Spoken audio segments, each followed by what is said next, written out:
حیدرآباد کے jubilee Hills حلقے کے ضمنی انتخاب کے لیے بھی کل یعنی منگل 11 نومبر کو ووٹ ڈالے جائیں گے۔ ریاست تلنگانہ میں اس حلقے کے ضمنی انتخاب کو لے کر سیاسی جماعتوں سے لے کر عوام میں زبردست تجسس دیکھا جا رہا ہے۔ سٹے کا بازار بھی گرم ہے۔ رائے دہی کے لیے انتظامات مکمل کر لیے گئے ہیں۔ اس نشست پر جملہ 58 امیدوار میدان میں ہیں، لیکن اہم مقابلہ حکمران کانگریس اور سابق حکمران BRS پارٹی کے درمیان ہے۔ BRS پارٹی نے سابق رکن اسمبلی ایم گوپی ناتھ کی اہلیہ ایم سنیتا کو ٹکٹ دیا ہے۔ نوین یادو کانگریس کے ٹکٹ پر الیکشن لڑ رہے ہیں، جبکہ BJP نے ایل دیپک ریڈی کو اپنا امیدوار بنایا ہے۔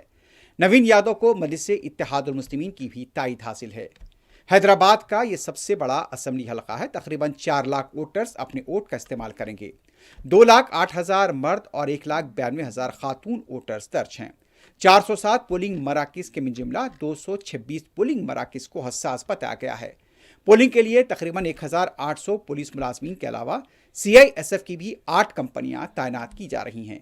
انتخابی مہم کے آخری لمحات میں بھی گزشتہ روز تمام امیدواروں کی طرف سے رائے دہندوں کو راغب کرنے کی کوشش کی گئی۔